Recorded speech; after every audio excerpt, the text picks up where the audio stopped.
ஒரு பப்ளிக்க கூட அவனால காப்பாற்ற முடியல. இதான்டா திமுக, இதான் திமுக, மறந்துடாத. அடங்கொம்மால இதுல வேற இந்த துக்கமான நிகழ்வை திமுக காரங்க நியாயப்படுத்துற கன்றாவியான நிகழ்வு கூட நடந்திருக்கு.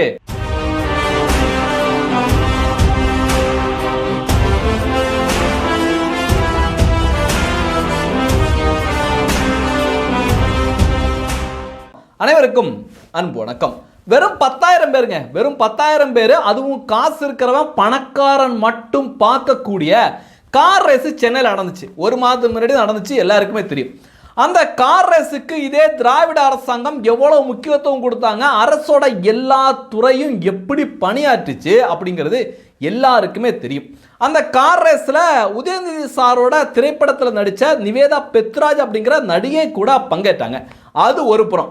அந்த கார் ரேஸ் நடத்துறதுக்காக உதயநிதி ஸ்டாலின் எத்தனை முறை அங்கே போய் பாதுகாப்பு ஏற்பாடுகள் சரியாக இருக்கா, அந்த கார் ரேஸில் ஓட்டுறவங்களுக்கு ரோடெல்லாம் வந்து கரெக்டாக இருக்கணும்ப்பா, முக்கியமான ஆளெல்லாம் வர்றாங்க, எங்களுக்கு வேண்டப்பட்ட ஆளெல்லாம் வர்றாங்க, அவங்களுக்கு ரோடெல்லாம் நல்லா இருக்காப்பா அப்படின்னு அடிக்கடி விசிட் பண்ணி தொடர்ந்து அங்கே ஆய்வு பண்ணார்.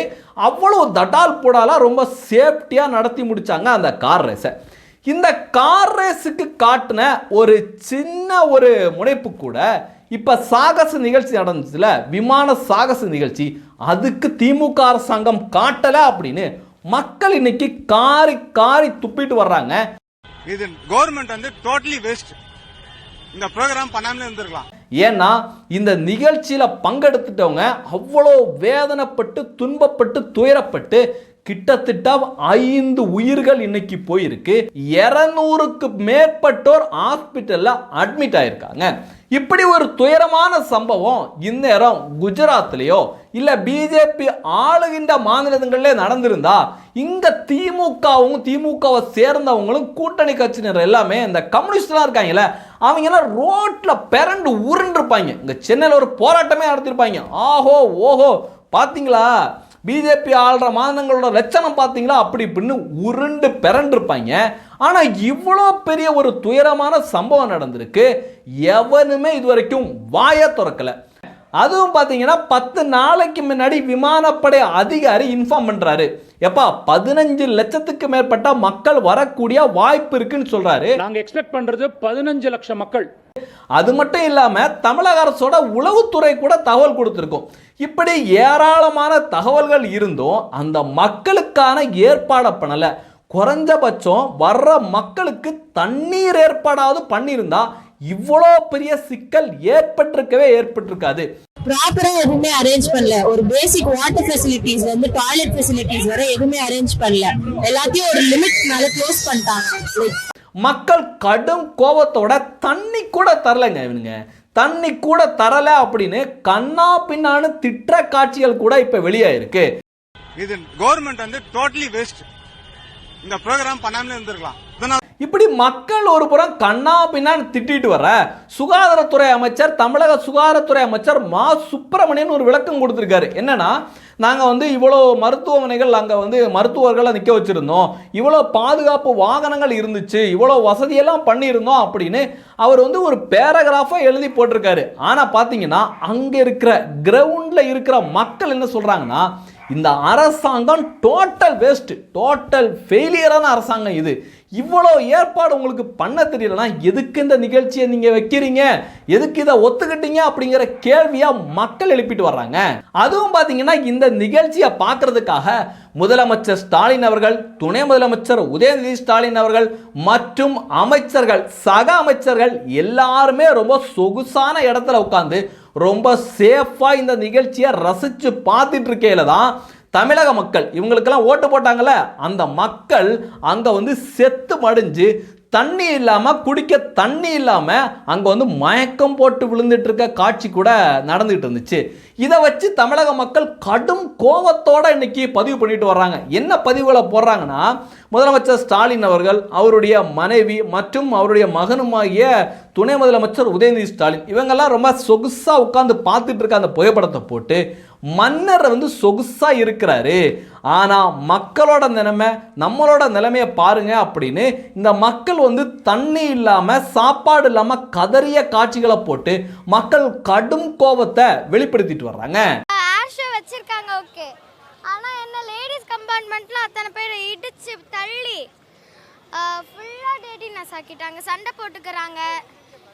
முடியல. இது அடுத்த வாட்டி பண்ணா யோசிச்சு பண்றது தான் பண்ணணும். யோசிச்சு என்ன பண்ணணும் என்ன ஆகணும்னு அடுத்த நாள் யோசிச்சுட்டு தான் மற்றவங்க கிட்ட சொல்லணுமே விட உடனே சொல்லிட்டு. இவ்வளோ பெரிய துயரமான சம்பவம் நடந்திருக்கு. எவனாவது ஒருத்தவன், தமிழகத்தில் நிறைய போராளிஸ் இருக்காங்கல்ல, எவனாவது ஒருத்தவன் இதை பற்றி வாயை திறந்திருக்கானா அப்படின்னு நம்ம தேடி பார்க்கல. ரொம்ப ஆச்சரியமா இருந்துச்சுங்க, ரொம்ப ஆச்சரியமா இருந்துச்சு. இந்த விசிகா கட்சியோட தலைவர் கிடையாது, திருமாவளவன் கிடையாது, ஆதவ் அர்ஜுனா அப்படின்னு ஒருத்தர் இருக்கார்ல, பொதுச் செயலாளர் நினைக்கிறேன். அவர் ஒரு ஆச்சரியமிகு கருத்தை சொல்லியிருக்காரு. ஒருவேளை இந்த செய்தியெல்லாம் தெரிஞ்சு வெளியில் வர்றதுக்குள்ள அவருடைய பதவியை விட்டு தூக்குவாங்களா, இல்லை அவருடைய கருத்துக்கும் எனக்கும் சம்பந்தம் இல்லை அப்படின்னு திருமாவளவன் அவர்கள் சொல்லுவாரான்னு தெரியல. அப்படிப்பட்ட கருத்தை சொல்லியிருக்காரு. என்ன சொல்லியிருக்காருன்னா, அரசின் கவனக்குறைவால் வான்படை சாகச நிகழ்வு சாதனை நிகழ்வாக மாறாமல் வேதனை நிகழ்வாக மாறிவிட்டது. அரசு இனிவரும் காலங்களிலாவது இது போன்ற நிகழ்வுகளில் விழிப்புணர்வுடன் இருக்க வேண்டும். தன் நலன் பேணாது தன் மக்கள் நலனையே பெரிதாக பேணும் அரசுதான் மக்களுக்காக அரசாக விளங்கும் அப்படின்னு ஒரு அதிரடியான ஒரு அறிவிப்பை கொடுத்துருக்காருங்க. இதை பார்த்து திருமாவளவனே அதிர்ச்சி ஆகி, ஐயையோ எனக்கு கிடைக்கிறதோ 2 சீட்டு, அதுக்கும் நான் பிளாஸ்டிக் சேரில் உட்காந்து அறிவாலய வாசலில் போய் நின்று எப்படியோ வாங்குறேன், அதையும் கெடுத்துட்டுறாதையா அப்படின்னு சொல்கிற மாதிரி இவரை பதவியை விட்டு தூக்குவாங்களான்னு தெரியல. அப்புறம் அந்த கவிதை மூலமாக பயங்கரமான கருத்துக்களை, புரட்சிகர கருத்துக்களை வந்து சொல்லிட்டு இருப்பார்ல இந்த ஷாம்பு முத்து, அவர் என்ன சொல்லியிருக்காரு அப்படின்னு பார்க்கறதுக்காக அவருடைய பக்கத்தை நம்ம தேடுறோம், என்னையா பண்ணியிருக்காரு அப்படின்னு. அவர் பயங்கரமான கவிதைகளை எழுதியிருக்கார். இது சம்பந்தமான கவிதை கிடையாது, அவருடைய பாடல் சம்பந்தமான கவிதை.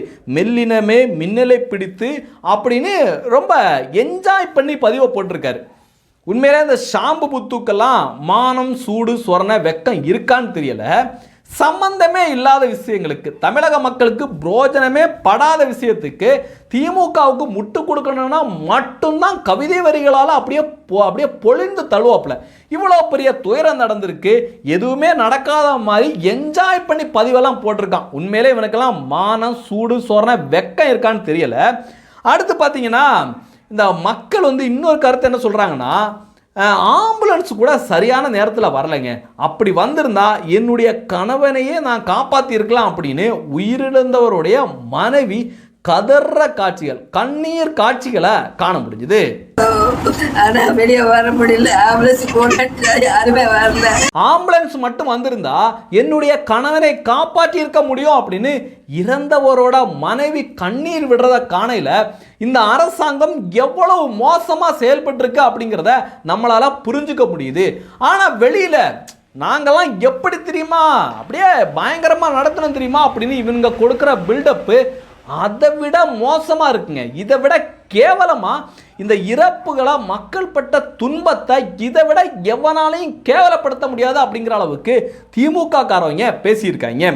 அவங்களோட பதிவெல்லாம் பார்த்தீங்கன்னா உண்மையிலே நமக்கே ரத்த கண்ணீர் வரும். என்ன போட்டிருக்காங்கன்னா, இவ்வளோ கூட்டம் வருங்கன்னா முன்கூட்டியே கணித்து சிறப்பான ஏற்பாடுகளை செய்திருக்கிறது அரசு, தமிழ்நாடு அரசை வியந்து பாராட்டும் மக்கள் அப்படின்னு பதிவை போட்டிருக்கான் ஒரு திமுக காரன்.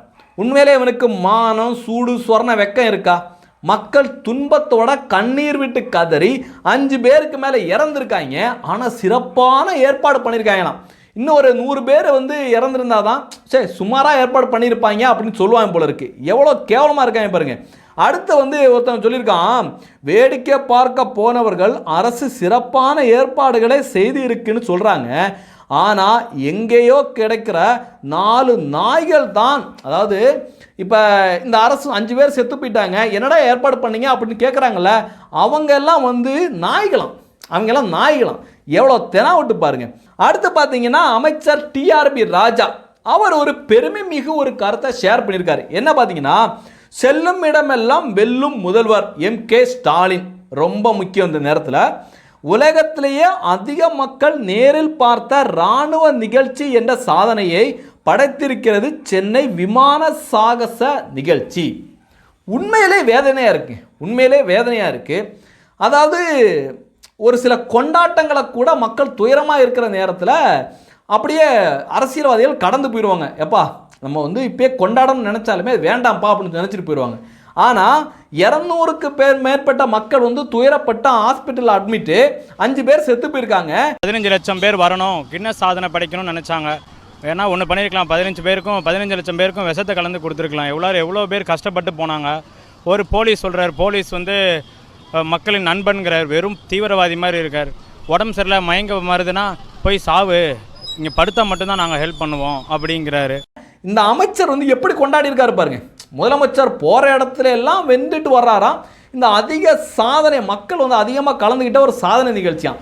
மக்கள் வேதனையோட சொல்கிறாங்க, மக்கள் இறந்து போயிருக்காங்க. அதெல்லாம் கன்சிடர் பண்ணாமல் எப்படி மனசாட்சியே இல்லாமல் பேசியிருக்காரு பாருங்க. அடுத்து பார்த்தீங்கன்னா திமுகவோட 1ஆம் நம்பர் கொத்தடிமை 200 ரூபா ஊப்பி. ராஜீவ் காந்தி இந்த ஆள் என்ன பதிவை போட்டிருக்காப்புலன்னா, ஜெயலலிதா இருக்கையில் வந்து மகாமகத்தில் இவ்வளோ பேர் இறந்து போனாங்க, எடப்பாடி இருக்கையில் வந்து துப்பாக்கி சூடில் மக்கள் இறந்து போனாங்க அப்படின்னு அதெல்லாம் போட்டு இதை நியாயப்படுத்துகிற மாதிரி ஒரு விளக்கண்ண பதிவை போட்டிருக்கான். உண்மையிலே இவனுங்க வீட்டில் ஏதாவது நடந்திருந்தா இப்படி சந்தோஷமாக பதிவு போடுவாங்களான்னு தெரியல.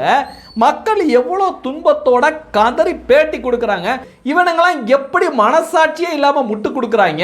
காது மூக்கு கண்ணுன்னு எல்லாத்தையும் பொத்துக்கிட்டு இந்த திராவிட மாடல் அரசாங்கத்தோட தவறுக்கு கூட ஏன் இப்படி முட்டு கொடுக்குறாங்கன்னு தெரியலைங்க.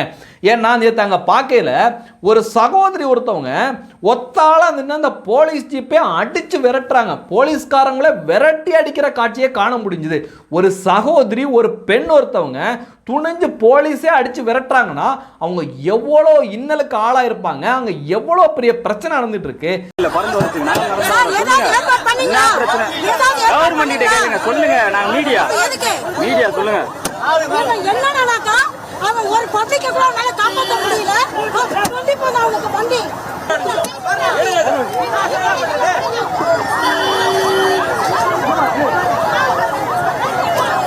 ஆனால் எல்லாத்தையும் மறைக்கிற மாதிரி இவனுங்க மீடியாக்களோட வாய்களெல்லாம் கட்டி வச்சுக்கிட்டு இங்கே வந்து சமூக வலைதளத்தில் பொய்யா பரப்பிட்டு இருக்காங்க. முதலமைச்சர் ஸ்டாலின் அவர்கள் வந்து வேர்ல்ட் ரெக்கார்டு பண்ணிட்டாரு.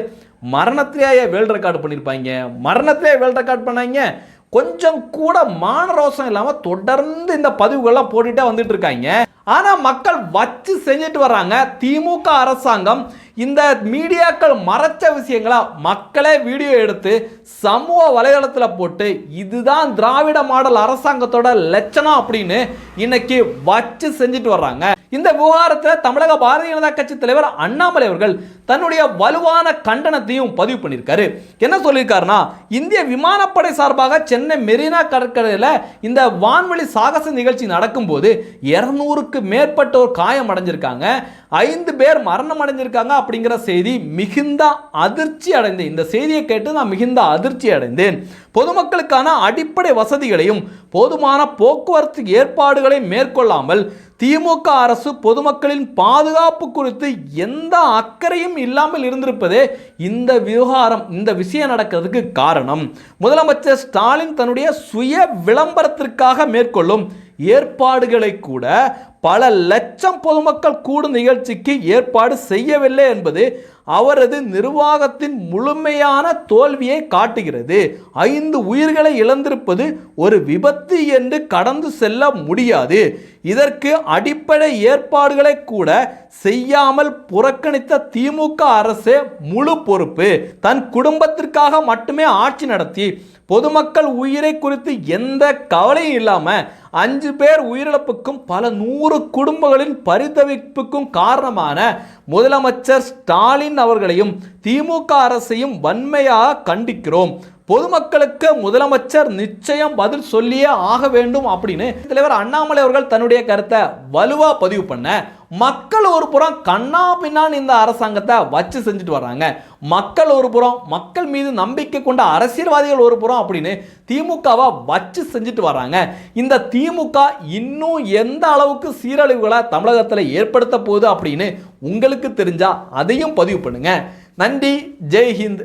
வந்தே மாதரம்.